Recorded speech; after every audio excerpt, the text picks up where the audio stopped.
Então, aqui, ó, uma forma de eu polarizar o circuito, que a gente chama de polarização na base, ao invés de eu ter aqui uma fonte de tensão VDB, né, ligada daqui para o terra, uma forma de polarizar, que não é a mais utilizada do ponto de vista de amplificação, mas é essa aqui, ó, né? Ao invés de eu ter uma fonte VBB, eu coloco um resistor ligado para VCC, e esse resistor que está ligado para VCC gera uma corrente de base para poder polarizar o meu circuito. Então, este resistor aqui vai gerar uma corrente de base.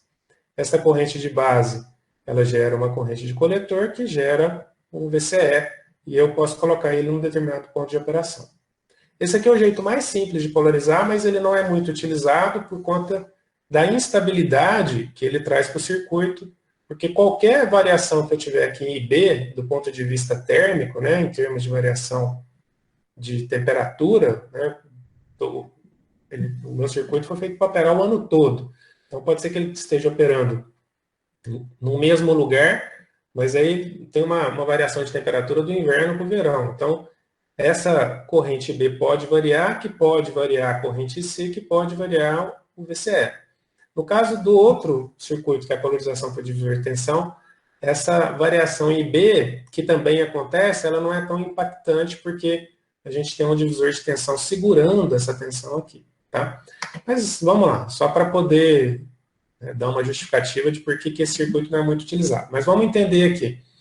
Nesse caso, eu teria uma tensão de 0,7 volts aqui em cima na base. Então, esse valor seria 0,7.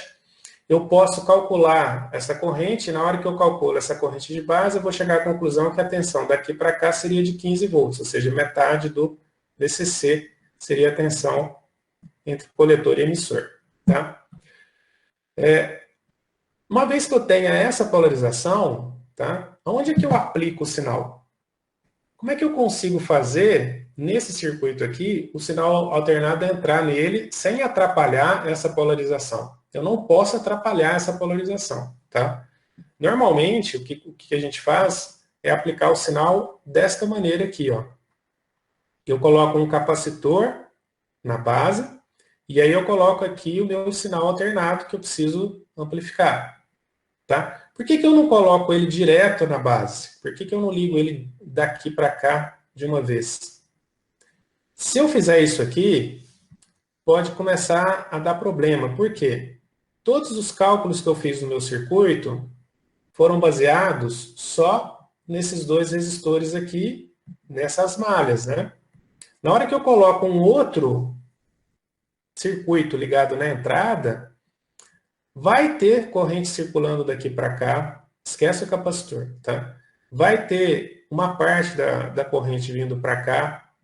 Então, no fundo, essa corrente que está aqui, ó, ela vai ser composta agora por duas correntes, né? Uma que vai para cá, outra que vai para cá.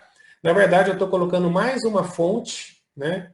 Que vai interferir. Na hora que eu coloco esse sinal, isso aí afete a minha polarização. Se afetar a minha polarização, mudou o meu ponto de operação. E se mudar o meu ponto de operação, o meu trabalho todo de projeto foi perdido.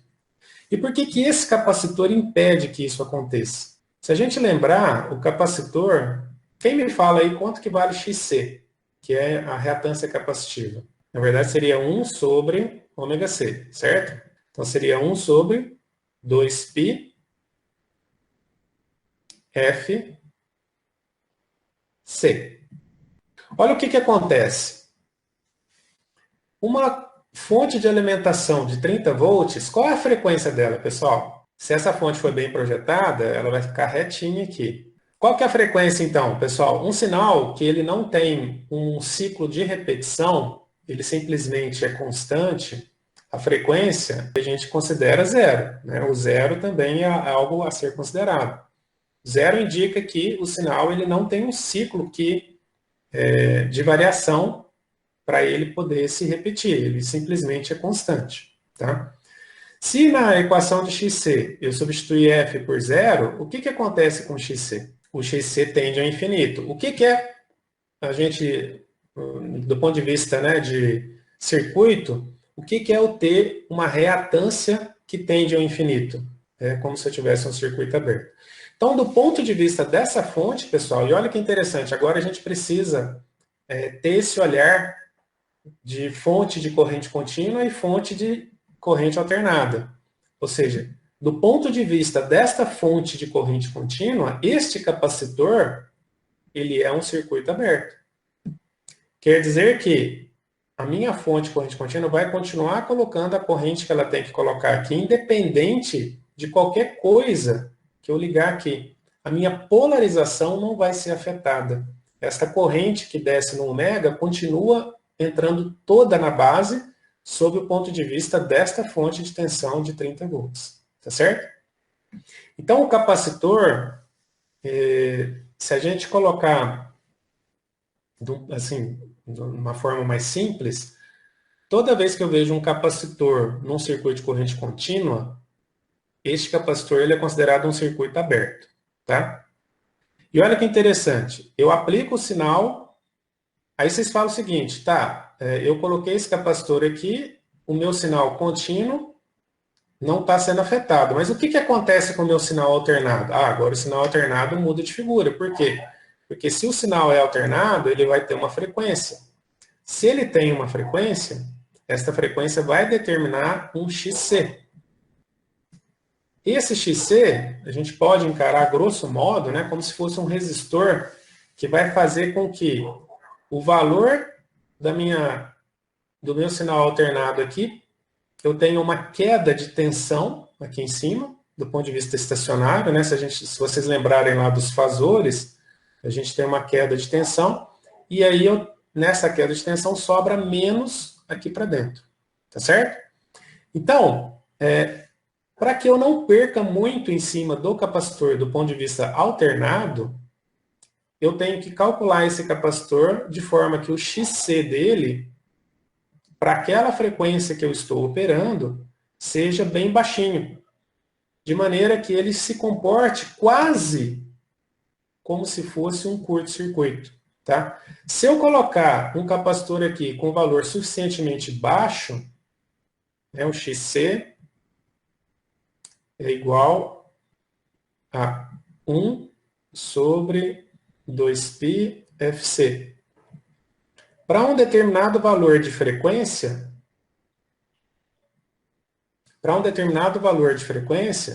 quando eu faço a multiplicação de F vezes o C, né, o meu XC ele fica sendo inversamente proporcional ao valor do C.